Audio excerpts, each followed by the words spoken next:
Es importantísima, fíjense. Si nosotros como padres no enseñamos a nuestros hijos a honrarnos a nosotros, fíjense, se pueden perder para toda la eternidad. Y cuando los enseñamos a honrarlo, fíjense, dice la Biblia que es el primer mandamiento con promesa, honrar a los padres. Porque la promesa es doble, una, vivir larga vida, y otra, que nos vaya bien. Todos queremos que a nuestros hijos les vaya bien y vivan largas vidas. Bueno, enséñelos a honrarles a ustedes. A mí me da tristeza ver por la calle en muchos lados niños deshonrando a los padres, hasta insultándoles.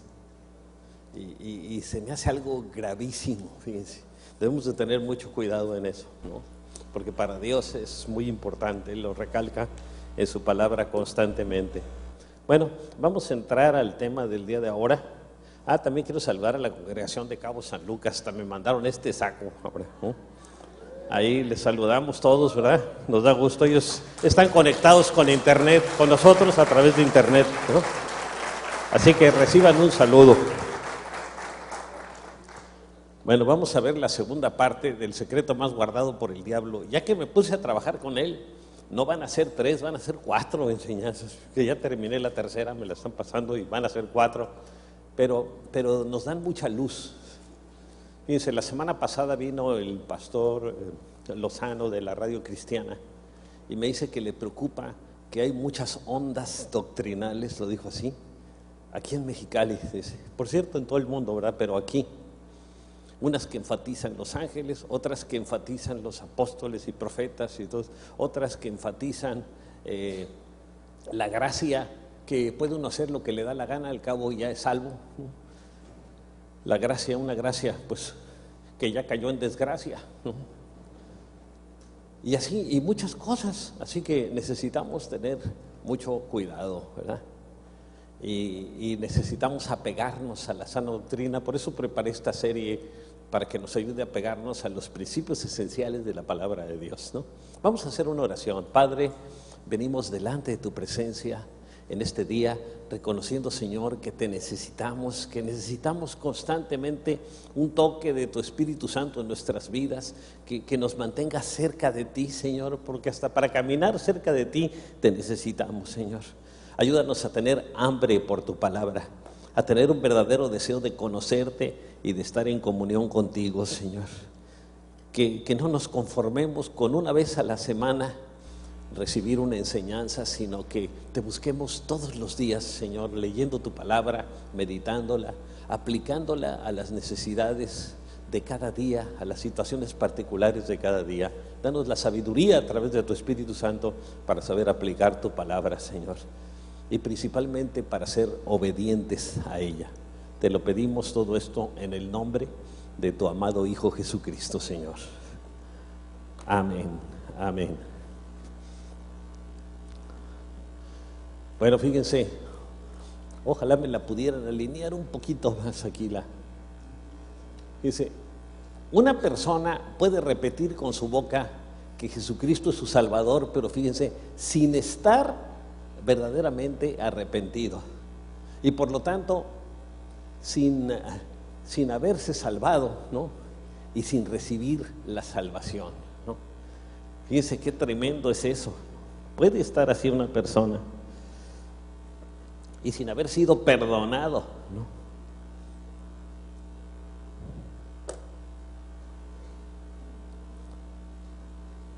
El pecador, fíjense, no puede arrepentirse hasta que comprende la gravedad de su pecado. Eso es lo que necesita entender.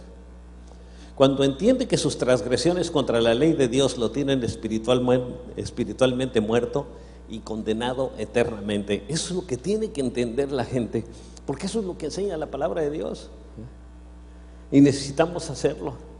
Vean lo que nos dice el apóstol Pablo, ¿no? Pero yo no conocía el pecado sino por la ley, ¿no? La ley de Dios nos muestra lo que es pecado y lo que no es pecado. Nosotros como que tenemos una idea muy diferente de lo que es el pecado. El pecado lo vemos como las cosas más feas, ¿verdad? Pero no un asesinato, una cosa así. Pero no, la palabra de Dios nos habla claramente. Ahora veamos esto, fíjense. La ley de Dios nos muestra las consecuencias del pecado. Y fíjense esto, si yo le hablo a una persona solo del amor de Cristo, sin mostrarle la ley que ha quebrantado, él solo va a poder responder, fíjense, de una manera experimental, para ver si las bendiciones que le han ofrecido son verdad. Él solo va a hacerlo de una manera experimental.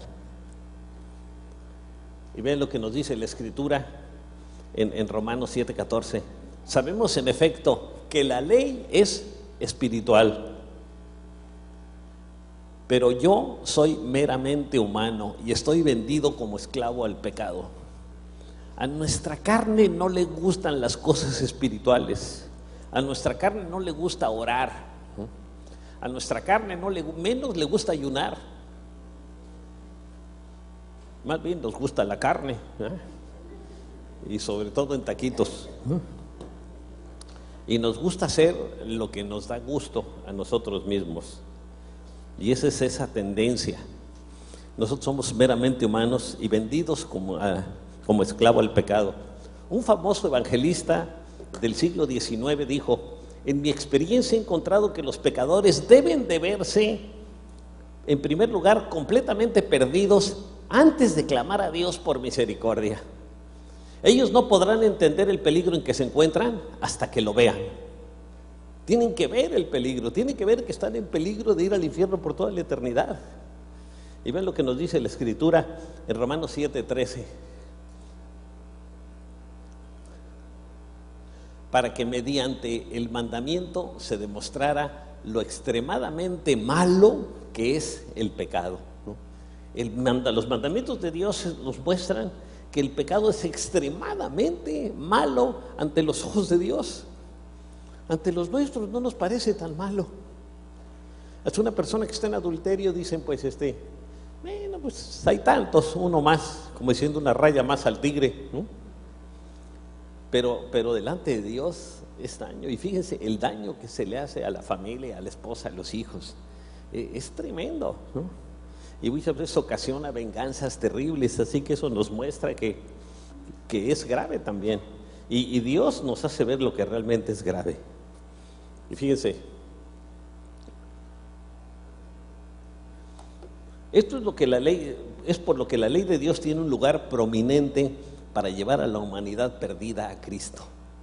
La ley de Dios es la que nos hace llegar a Cristo. Los seres humanos primeramente necesitamos vernos completamente perdidos, sabiendo que el infierno nos espera, para entonces clamar por misericordia a Dios. Fíjense, los que más claman por misericordia son los condenados a muerte, ¿no? Y cuando nos vemos condenados a muerte, entonces sí vamos a clamar. Ven lo que dice el apóstol Pablo en Romanos 7:9. Dice: en otro tiempo yo tenía vida aparte de la ley, pero cuando vino el mandamiento, cobró vida el pecado y yo morí. Porque el mandamiento me hace ver que estoy mal, que estoy perdido. Antes estaba perdido, pero no lo sabía. Ahora ya lo sé. Ven lo tremendo que es, ¿no? Ahora, la gente, fíjense, no piensa en escapar del peligro hasta que lo percibe como tal. Por ejemplo, un hombre que está ahogándose en un río, ¿no? Y a través de un helicóptero le tienden la mano y para tratar de sacarlo, ¿no? Y si se le escapa del brazo a la persona que lo está rescatando y empieza a ahogarse y se traga 1 litro, 2, 3, 4, 5 litros de agua y luego lo sacan, entonces sí va a dar gracias. Si lo sacan a la primera, dice, bueno, gracias, ¿no? Pero si cuesta trabajo sacarlo, dice, va a estar bien agradecido porque experimentó la muerte en chiquito, ¿no? Entonces se va a dar cuenta, y es lo que necesitamos nosotros. Fíjense, les voy a poner una ilustración. La gente no piensa en escapar del peligro hasta que lo ve. Veamos un ejemplo. Imagínate que estás sobre una roca alta junto a un río y ves a un bañista que va derecho hacia un remolino. Y entonces tú bajas corriendo, te tiras al agua, lo tomas de los cabellos, ¿no? Por supuesto tiene más que yo, porque si no está difícil que lo tomen de los cabellos, ¿no? Y lo toman con los cabellos, los 3 que me quedan se quedan en la mano con ellos, ¿no? pero lo tomas de los cabellos y lo llevas a la orilla. Y fíjate bien en esto, puedes estar seguro de que él, fíjese, no va a sentirse contento de que lo hayas jalado de los cabellos. Si él no se da cuenta del peligro en el que estaba, hasta que tú le muestres el remolino. Pero si lo hubieras dejado que se sumergiera unas 10 veces en el agua y se traga unos 5 litros de agua y luego le extiendes la mano y lo jalas, él realmente va a estar agradecido contigo de que lo hayas salvado. Así tenemos que explicarle las cosas a la gente. Hasta que uno lo entiende así, dice, gracias Señor por lo que has hecho por mí. Porque si no la gente dice, Cristo me salvó. Muchos dicen, ¿de qué? Si yo me hubiera portado bien, me salvo. No, por más bien que te hubieras portado, no te salvas, ¿no? Así que imagínense en el peligro, ¿verdad? Eso es lo que tenemos que hacerle ver a la gente muy claramente. Jesús, fíjense, Jesús confrontaba, a ver, no se quiere cambiar. Jesús confrontaba a la gente con la ley de Dios. Miren lo que dice Lucas 10, 25 al 28, dice, en esto se presentó un experto en la ley, un escriba, ¿no?, para poner a prueba a Jesús. Y le hizo esta pregunta, maestro, ¿qué tengo que hacer para heredar la vida eterna? Y Jesús replicó, ¿qué está escrito en la ley? Fíjense, lo primero que hizo Jesús lo remitió a la ley. ¿Qué está escrito en la ley? ¿Cómo la interpretas tú? ¿Cómo la estás entendiendo? Y como respuesta el hombre citó, ama al Señor tu Dios con todo tu corazón, con toda tu alma, con todas tus fuerzas y con toda tu mente, y ama a tu prójimo como a ti mismo. Bien contestado, le dijo Jesús. Haz eso y vivirás. Porque fíjense, en este mandamiento vienen resumidos todos los 10 mandamientos, porque todos son fallarle a Dios o fallarle al prójimo, ¿no?, que generalmente le fallamos a los dos. Así que vean la respuesta de Jesús. Y parece que a este intérprete de la ley no le interesaba mucho su prójimo. Ahorita les voy a decir por qué. Sino más bien lo que él quería era justificarse. Vean lo que le contestó. En Lucas 10, 21 dice, pero él quería justificarse, nos dice la palabra. Así que le preguntó a Jesús, ¿y quién es mi prójimo? Le hace la pregunta. ¿A poco los gentiles son mis prójimos, no? Así que vean esto. Así que Jesús, para confrontarlo con su pecado, le narró la historia del buen samaritano. Ya lo saben, de un hombre que fue herido y pasó un sacerdote y lo vio y dijo, pues yo quisiera ayudarle, pero no, porque voy a ir a dar una plática sobre el amor a la sinagoga y no tengo tiempo de ayudarle. Y luego pasó a un levita. Y el levita dice, tampoco yo le puedo ayudar porque yo tengo que dirigir la alabanza. Así que le ayude otro. Y luego pasa un samaritano, que ellos los despreciaban a los samaritanos, los consideraban que tenían una doctrina no muy ortodoxa, los despreciaban por eso, y él fue a ayudarle, ¿no? Y le dice, ¿quién de los 3 crees que fue su prójimo? Dice, pues como que no le gustó, pero dijo, pues el samaritano. Y fíjese, y la ley lo hizo sentirse culpable por su falta de amor al prójimo, ¿no? El que menos debería haber demostrado amor, que era el samaritano, fue el que mostró amor. Ahora, veamos una pregunta. ¿Por qué Jesús no le dio las buenas nuevas del Evangelio, verdad, a ese intérprete de la ley? Debo decir, ¿por qué? Porque era un hombre arrogante, que había ido con el propósito de probar a Jesús, como dice el verso 25. Entonces no le dio el mensaje. Yo cuando veo a alguna persona que viene en actitud arrogante, a ver, demuéstrame, ¿no? No, mira, yo te puedo hablar de Dios, si quieres bien y si no, pues ya es tu decisión, ¿no? pero corres este riesgo.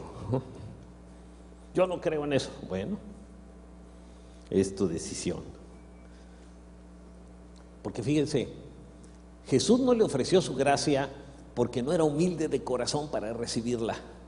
Acuérdense que lo más importante para una persona es hacer un lado el orgullo para reconocer nuestra necesidad de Dios. Mientras una persona mantenga en primer lugar su orgullo, no puede recibir a Cristo. Por eso mucha gente que se considera muy intelectual y muy preparada no quiere doblegarse delante del Señor porque es doblegar su orgullo. Como les he dicho muchas veces, el doctor Walt, que fue premio Nobel, él dice, pues solo hay dos explicaciones para la aparición del hombre en la tierra: la creación por parte de un Dios sobrenatural o la generación espontánea. Y él mismo dijo, la ciencia ha demostrado que la generación espontánea es imposible, pero un científico como yo no puede creer en un Dios que no se ve, así que me inclino a creer lo imposible, la generación espontánea. El orgullo, ¿no? ¿Cómo voy a creer en alguien que no veo? ¿No? Pero simplemente por el fruto, ni modo que las cosas se hagan solas. Es totalmente y absolutamente ilógico, ¿verdad? Y por más explicaciones que le quiera dar uno, y vean las palabras de Jesús, que fue tremendo: no den lo sagrado a los perros, no sea que se vuelvan contra ustedes y los despedacen, ni echen sus perlas a los cerdos, no sea que las pisoteen, ¿no? Le dio una palabra bien fuerte, ¿no? Es que él actuó así y le tuvo que hablar bien duro. Les dijo a los discípulos, vean, él no estaba para recibir. Si yo le comparto algo, se va a burlar. Entonces, ahí quedó, ¿no? Qué tremendo. Y nosotros debemos de tener sabiduría para compartir con la gente. Hasta que llegue el momento en que realmente se interesa, les vamos a compartir bien de la palabra de Dios, ¿verdad? Porque si está cerrado y nosotros insistimos, lo único que hacemos es que la gente se aferre más en su posición, ¿verdad? Ahora, vemos que Jesús, fíjense, lo que hizo con este hombre, el escriba, le dio el espejo de la ley para que fuera confrontado consigo mismo ante la verdad. Y cuando él vio lo que manda la ley, simplemente cayó. Ahí se quedó callado el escriba. Haz esto y vivirás. Le taparon la boca, ¿no? Él quería alegar y todo. Dice, un siervo de Dios, Moody, decía, yo puedo saber cuando alguna persona está cerca del reino de Dios porque su boca está callada cuando escucha el mensaje de la palabra, y hay una convicción de pecado por parte del Espíritu Santo. La convicción de pecado del Espíritu Santo le hace callar, pero el que discute y busca excusas no tiene esa convicción. A mí me ha tocado hablar con personas y le digo, bueno, ¿qué es lo que quieres tú? Si quieres saber más, estoy para servirte todo el tiempo que sea necesario. Pero si nada más quieres discutir, pues no me quites mi tiempo, ¿no? Ni te quito yo el tuyo. Entonces, eso es importante. Vean lo que dice la Escritura en Judas 15, porque nomás tiene un capítulo. Para hacer juicio contra todos y dejar convictos a todos los impíos de todas sus obras impías que han hecho impíamente. La ley nos muestra eso. Y de todas las cosas duras que los pecadores impíos han hablado contra él. Y el que no cree habla contra Dios, ¿no? Y por sus obras también se ve que anda mal, sus obras impías, como aquí lo dice la Escritura. Ahora, la ley de Dios nos muestra nuestra desobediencia. Otra función de la ley de Dios es mostrarnos, fíjense, que no la obedecemos, porque cuando la leemos nos damos cuenta que no la estamos obedeciendo, y como consecuencia merecemos el castigo. Por ejemplo, fíjense, una señora se da su tratamiento con una mascarilla de aguacate, fíjense, y se pone sus rulos y todo, y se ve en el espejo, y cuando se ve en el espejo, no tira el espejo, ¿no? Aunque lo que vea en el espejo no sea tan grato, no lo tira. Ella no tira el espejo por lo que ve ahí. Fíjese, ella realmente lo que dice, bueno, me voy a lavar bien la cara ahora después del tratamiento y entonces sí voy a quedar como quiero quedar, ¿no? El espejo, la ley es como el espejo, fíjese, solo nos muestra lo que somos. ¿Para qué? Para que acudamos a Cristo y Cristo nos lave y Cristo nos limpie, ¿no? Así sucede con la ley. El espejo, fíjese, solo refleja la imagen frente a él. Yo en la mañana, para peinarme los 2 pelos, pues me veo en el espejo, ¿no? Y digo, caray, había como 6 la última vez que me vi ya, y va disminuyendo, bueno, pero la culpa no la tiene el espejo, no voy a romper el espejo por eso, ¿verdad? A lo mejor es que el tónico que me han dado no ha sido muy bueno. Entonces, fíjense, concluimos pues que la ley es santa y que el mandamiento es santo, justo y bueno. Todo eso es bueno para nosotros, ¿verdad? Porque nos hace ver que en lo que estamos mal, ¿no? Ahora, la ley, fíjense, nos fue dada con el fin de que nos veamos realmente como somos. Siempre que nos vemos a través de la perfecta ley de Dios, nos vemos tan sucios que todas nuestras buenas obras parecerán como trapos de inmundicia ante Dios. Si no, nos vamos a sentir buenísimos, que somos unas personas súper excelentes. Pero cuando nos vemos a través de la palabra y todo lo que la palabra demanda, y nos hace ver que nos falta mucho para cubrir esos requisitos. Y al vernos sucios, sabemos que necesitamos ser limpiados. Si yo me veo en el espejo y veo que tengo la cara llena de lodo, pues me voy al lavamanos, al lavabo y me lavo la cara, ¿verdad? Lo mismo, al ver que estamos sucios, nos damos cuenta que necesitamos ser limpiados. Y eso nos hace acudir a Cristo para que nos limpie del pecado, porque es el único que puede limpiarnos del pecado. Dice Romanos 7:12, en efecto, la ley no pudo liberarnos porque la naturaleza pecaminosa anuló su poder. Por eso Dios envió a su propio Hijo en condición semejante a nuestra condición de pecadores, en condición de hombre, para que se ofreciera en sacrificio por el pecado. Y así condenó Dios al pecado en la naturaleza humana, muriendo por nosotros en la cruz. El justo pagó por los injustos. Alguien tenía que pagar. Dios había dado la condena. El alma que pecare, esa morirá. Y el hombre pecó y tenía que morir y ir eternamente al infierno. Entonces Dios dijo, yo no quiero que vayan. Y envió a su Hijo Jesús a morir por nosotros en la cruz. Y Él pagó, el justo por los injustos, para darnos salvación. Así que tenemos que ver lo que Él hizo por nosotros. Fue tremendo lo que Él hizo por nosotros.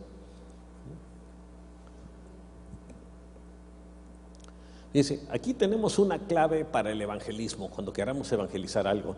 La verdadera conversión debe nacer de un corazón arrepentido. Si usted llega con alguna persona ahí, un asesino, uno que mató a 20, ¿no?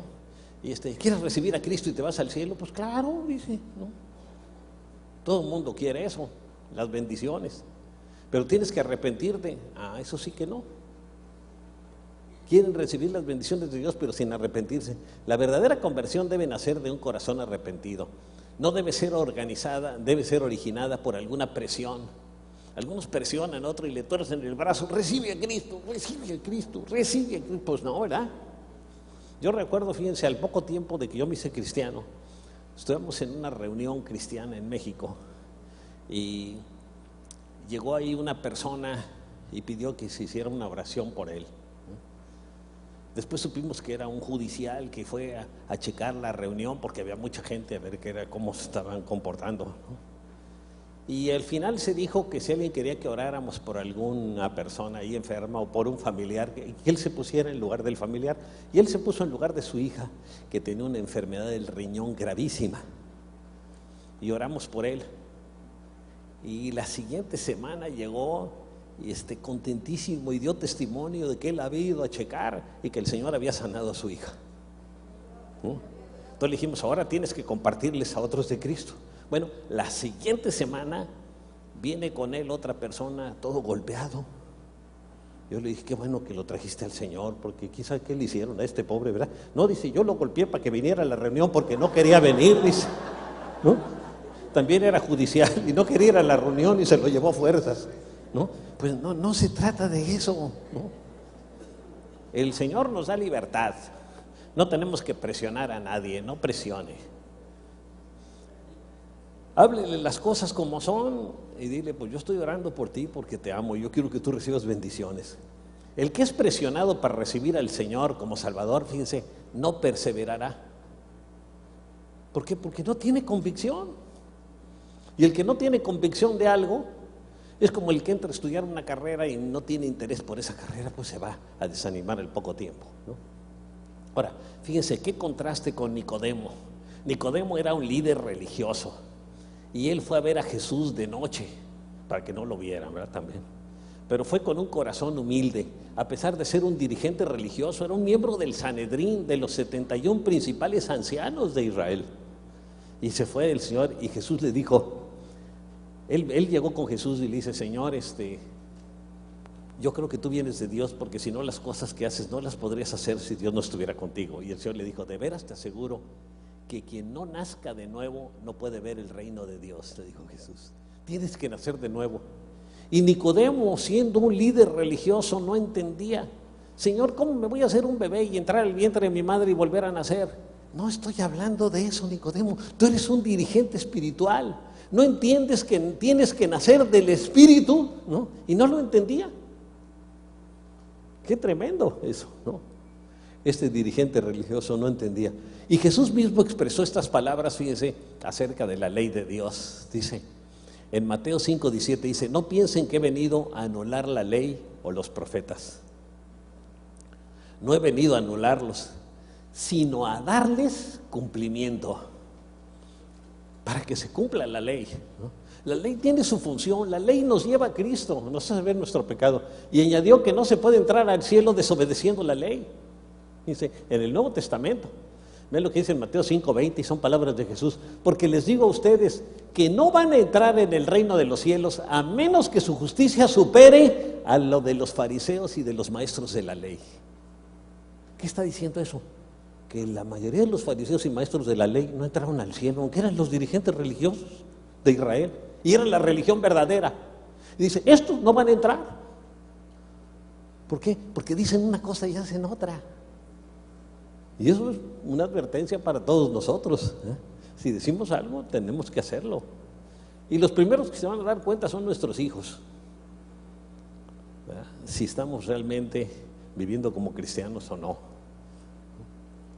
Ahora fíjense, el pueblo de Israel sabía acerca de la santidad de Dios y sabía que uno no se podía acercar sin santidad de Dios.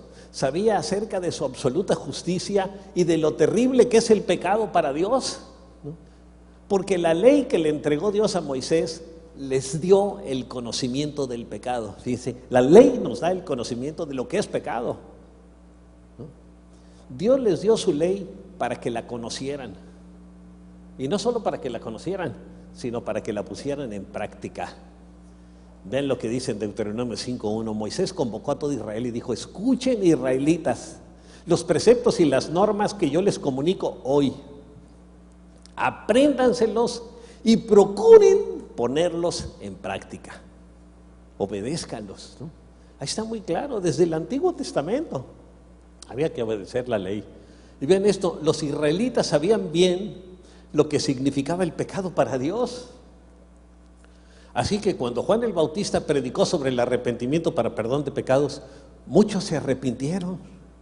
Aunque vean una cosa, muchos israelitas ya se consideraban salvos porque dicen, nosotros somos seguidores de Moisés, y pensaban que no tenían que arrepentirse. Cuando un gentil, o sea, uno que no era judío, se convertía al judaísmo, entonces sí lo bautizaban, pero dicen, ya no lo requiero.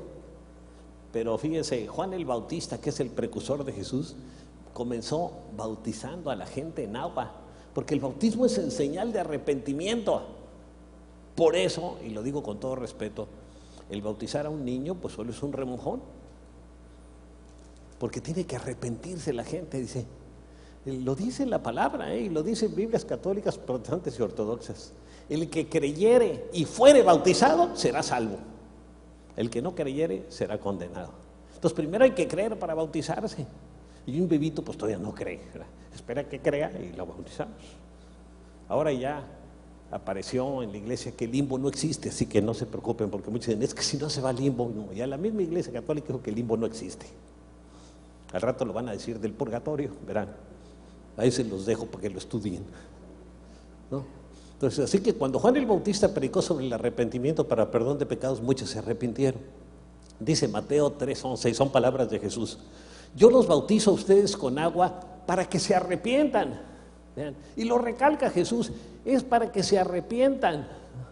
Pero el que viene después de mí, les dice Juan el Bautista, que es Jesús, es más poderoso que yo, y ni siquiera merezco llevarle las sandalias, ¿no?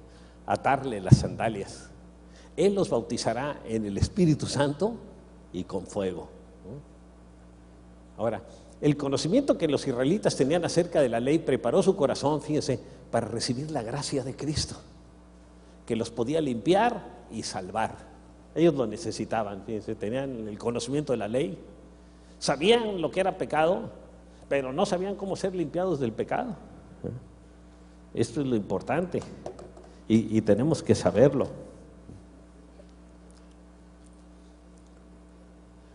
En tercer lugar, vamos a ver, la ley estaba dirigida a los pecadores.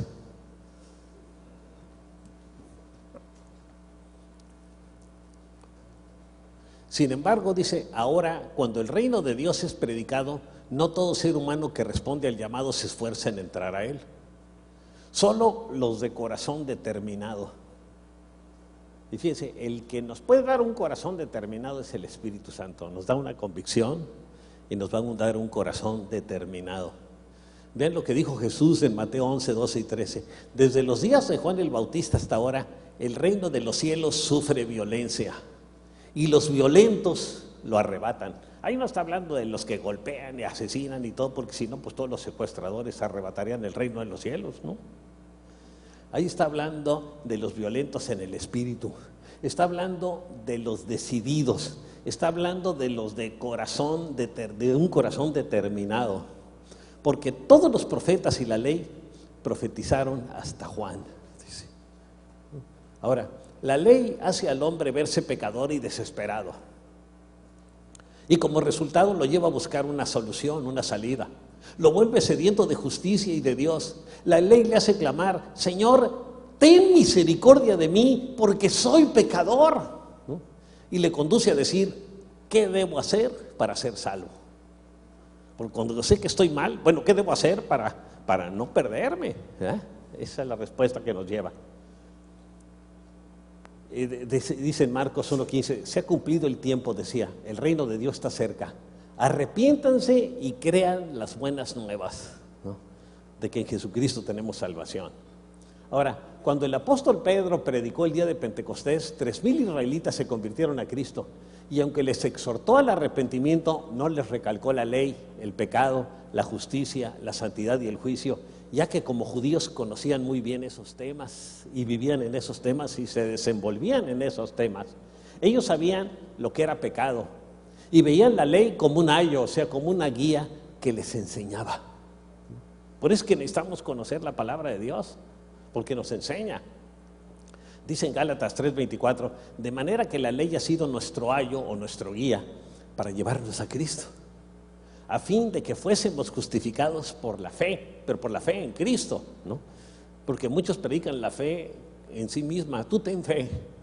Pues yo tengo fe en este médico, y luego se muere, ¿no? Pues no, ¿verdad? Entonces tenga fe. La fe que vale es la fe en Dios, en lo que Dios dice en su palabra. Esa es la verdadera fe. La ley fue una guía para llevarlos a Cristo, para conducirlos a Cristo, pero fueron justificados por medio de su fe en Jesucristo, ¿no? Dice en 1 Timoteo 1:8, ahora bien, sabemos que la ley es buena si se aplica como es debido. Nos hace ver que estamos mal y entonces buscamos al Señor para que solucione nuestro problema. Ahora vean esto, la ley fue dada para los infractores, para los pecadores, ¿no? Lo más que la Biblia dice que todos somos pecadores. Dice en 1 Timoteo 1:9 y 10, conociendo esto, que la ley no fue dada para el justo, aunque la Biblia dice que no hay un justo, ni uno solo, hasta que reciben al Señor, ¿no? Sino para los transgresores y desobedientes, ¿no? Y ahí caemos todos.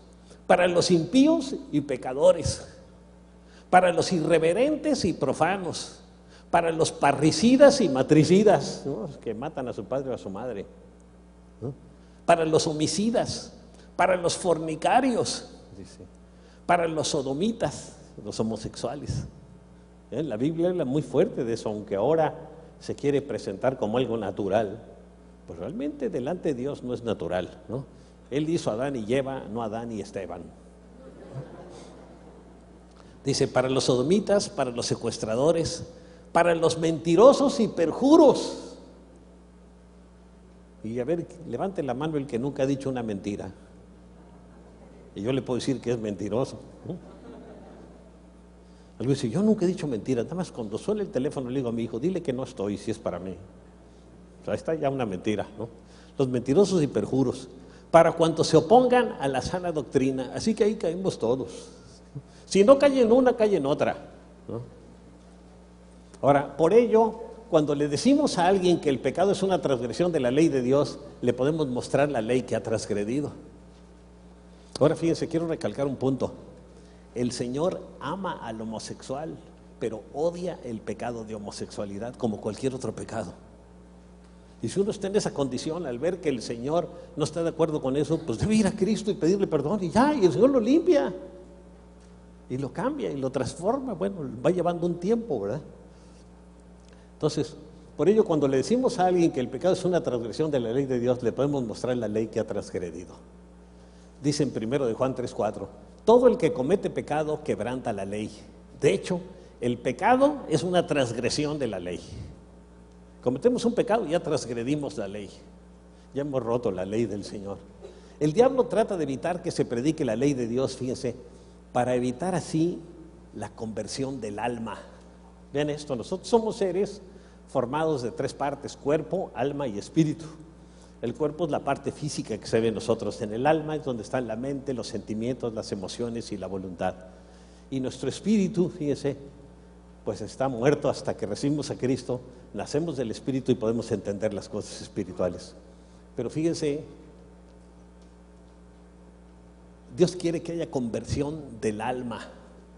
Por eso tenemos que predicar la ley. Dice el Salmo 19, verso 7, la ley de Yahvé es perfecta, que convierte el alma. Fíjense, porque hace en nuestra mente que razonemos y que demos cuenta que estamos mal, ¿no? El testimonio de Yahvé es fiel, que hace sabio al sencillo. Si usted quiere ser sabio, pues métase a conocer la palabra de Dios y va a ser sabio desde el punto de vista de Dios, ¿no? Así que el diablo siempre trata de evitar que se predique la ley de Dios, la palabra de Dios. Dice, lo cual quiere decir que si nosotros no usamos la ley de Dios para proclamar el evangelio, en mucha gente que confiesa a Cristo de labios no habrá una genuina conversión del alma. Por eso tenemos que predicarles la ley. La gente tiene que razonar su salvación también y recibirla. Por eso algunas personas piensan que al hacerse cristiano puede dejar de pensar, ¿no? Lo que pasa es que tenemos que someter nuestra mente a Cristo, pero tenemos que pensar. Solo vamos a traer gente inconversa que no tiene un verdadero compromiso con el Señor si no usamos la ley y no se convierte en el alma, no se convierte en su mente, ¿no? Dice en Juan 12:40, les ha cegado los ojos, endurecido el corazón, para que no vean con los ojos, ni entiendan con el corazón, ni se conviertan y yo los sane. Así que cuidado, necesitamos convertirnos, porque si no, vamos a estar cegados a muchas cosas espirituales. De hecho, la persona que no ha recibido a Cristo está cegada en el terreno espiritual, porque puede hablar de cosas espirituales que no entiende, porque no ha nacido de nuevo. Para entender lo espiritual tenemos que nacer de nuevo, o sea, tenemos que haber recibido a Cristo en nuestro corazón. Si no lo hemos recibido, no lo entendemos. Yo así le dije una vez, estaba discutiendo con un hombre muy preparado, con muchos doctorados, y le digo, es que tú tienes que hacerte humilde para poder recibir una bendición de Dios. ¿Te crees mucho? Ese es el problema, ¿no? O sea, te adoras a ti mismo. Ahí está el problema. Y eso te ha cegado. Y fíjense, hasta una gente egoísta, la gente egoísta está cegada. Puede ver el egoísmo de otros, pero no ve el egoísmo suyo. porque está cegado a eso. Normalmente la gente está cegada al pecado que tiene, lo ve en otros, pero no lo ve en él. La persona orgullosa ve el orgullo muy bien en otro, pero no ve el suyo, aunque los demás sí lo ven. Algunos creyentes pueden hasta utilizar la Biblia fuera de contexto para argumentar. Bueno, pero fíjate que la Biblia dice que el pecado no se enseñoreará de nosotros porque no estamos bajo la ley, sino bajo la gracia. ¿No? Y sí es cierto, pero vean esto, fíjense. Sin embargo, necesitamos entender que ahí se habla del dominio del pecado sobre el creyente, sobre el cristiano, quien ya recibió la gracia de Cristo. Entonces el pecado no se va a enseñorear de él, ya no va a tener dominio sobre él. Pero antes de convertirse en cristiano, sí puede pasar, ¿eh? Pero el inconverso sí necesita que se le hable de la ley de Dios, ¿no? Esto es muy importante que lo entendamos. Fíjense, tristemente existe mucha iniquidad en la iglesia, fíjense, entre los cristianos. Iniquidad significa literalmente injusticia, la condición de no ser recto. También significa que no se tiene ley, que no se tiene la ley. Entonces hay muchos que dicen, yo soy cristiano, pero viven sin ley. La Biblia enseña que cualquiera que mencione el nombre de Jesús sin obedecer la ley, fíjese, Él le dirá, nunca te conocí. ¿Ves? Fíjese, el que mencione el nombre de Jesús sin obedecer la ley, Él le dirá, nunca te conocí. Es como el Padre Nuestro, fíjese, todo el mundo que profesa alguna religión cristiana, oran o rezan el Padre Nuestro, pero fíjese, no es Padre de todos. Él es creador de todos, pero solo es Padre del que lo ha recibido. Así que tenemos que recibir a Cristo para poderle llamar Padre a Dios. Eso es lo que enseña la palabra. Fíjense en lo que dice en Mateo 7, 21 y 23. No todo el que me dice Señor, Señor entrará en el reino de los cielos, sino solo el que hace la voluntad de mi Padre que está en el cielo, ¿no? Solo el que obedece. El cristiano desobediente, le digo, se va a ir al infierno con la Biblia abajo del brazo. A lo mejor la Biblia se queda afuera, pero usted va a entrar. Dice, muchos me dirán en aquel día, Señor, Señor, ¿no profetizamos en tu nombre? Yo era profeta, Señor, ¿no? ¿Y cómo que no entro aquí? Y en tu nombre expulsamos demonios, yo hice muchas liberaciones, ¿no? Y en tu nombre hice muchos milagros. Oró por sanidad de la gente, porque era una persona con fe. Pero muchos es fe en que Dios sane a otros, en que Dios haga algo por otros, pero no fe directa personal en Dios. Entonces les diré claramente, fíjense claramente, jamás los conocí. Aléjense de mí, hacedores de maldad. Qué terribles palabras. Mira, a mí esto es uno de los versículos de la Biblia que más me asusta. Y otro que dice, no os hagáis maestros muchos de vosotros porque recibiréis mayor condenación. A mí me asusta ese versículo. A ver, le digo, Señor, mejor ya no voy a estudiar tanto tu palabra. No, ya tienes luz y ahora mantente, ¿no? Ya no se puede uno echar para atrás. Ya la tenemos la luz y hay que mantenernos ahí. En conclusión, fíjese, la ley es un instrumento de Dios, fíjese, que nos muestra lo que somos. Y es muy importante por eso, ¿no? Nos muestra lo que somos, nos permite vernos como pecadores que estamos perdidos y separados de un Dios santo. Dice, y al ver nuestra condición por medio de la ley, el Espíritu Santo nos conduce a la convicción de pecado y a la necesidad de la conversión del alma, ¿eh? Cuando vemos la palabra. Y eso es el trabajo de la palabra de Dios. Por eso usted tiene que leer la palabra de Dios. Usted se puede estar enfriando, pero si empieza a leer la Biblia, yo nomás le recomiendo, empiece a leer la Biblia.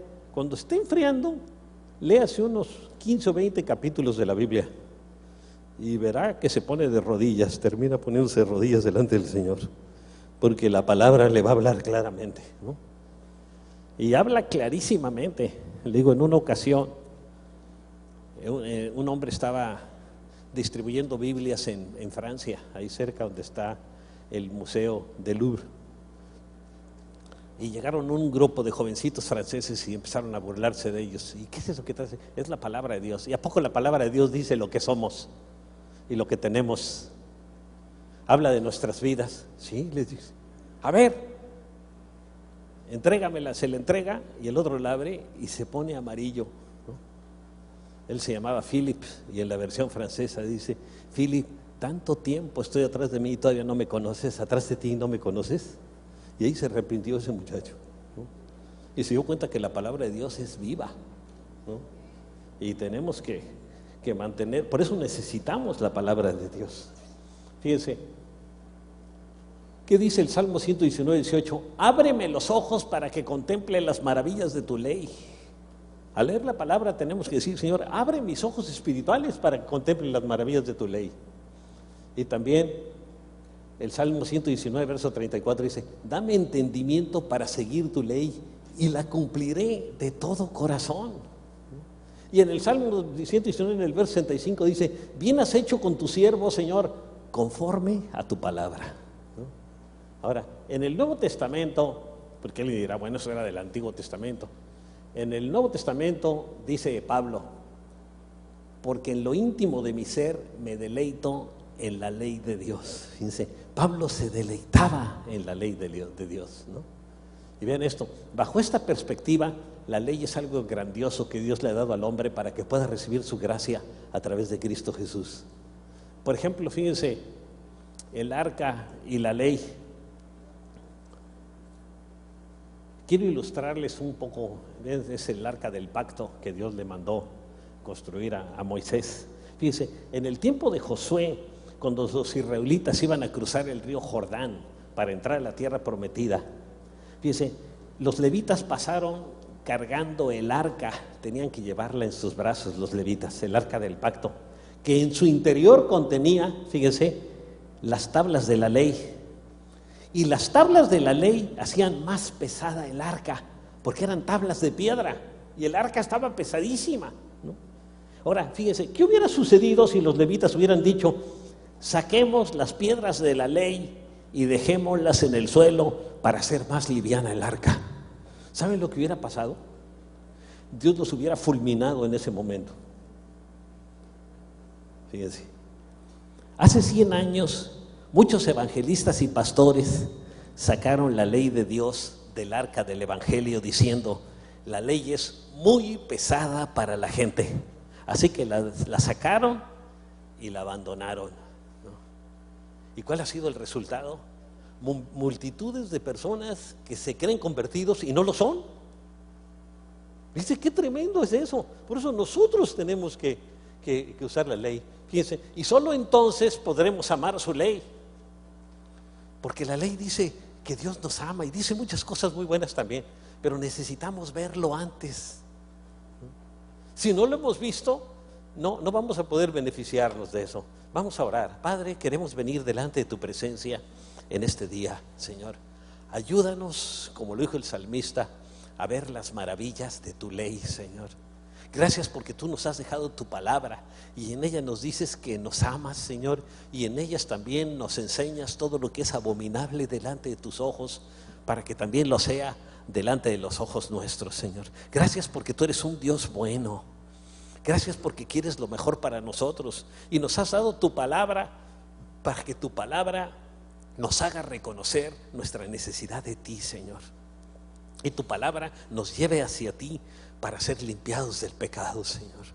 Gracias, Señor, por tu amor, por tu bondad, por todas tus bendiciones, Señor. Gracias porque tú estás preparado el cielo, Señor, para recibir a tus hijos por toda la eternidad. Y ayúdanos a entender que el cielo no es una nube donde vamos a estar tocando el arpa, sino que realmente el paraíso que hubo aquí en la tierra cuando estaban Adán y Eva apenas es un débil reflejo de lo que es el cielo. Un lugar preciosísimo, Señor, y tú lo has preparado por nosotros para estar por toda la eternidad ahí contigo, Señor, y con todos los que te aman. Gracias, Señor, porque tú tienes un plan precioso para nuestras vidas. Ayúdanos a entrar en ese plan, Señor, siendo obedientes a tu palabra y además a poder recibir la bendición de tener tu paz, tu amor, tu cuidado y tu protección mientras vivimos aquí en la tierra. Gracias, Señor, por tu gran amor. Yo alabo y bendigo tu nombre.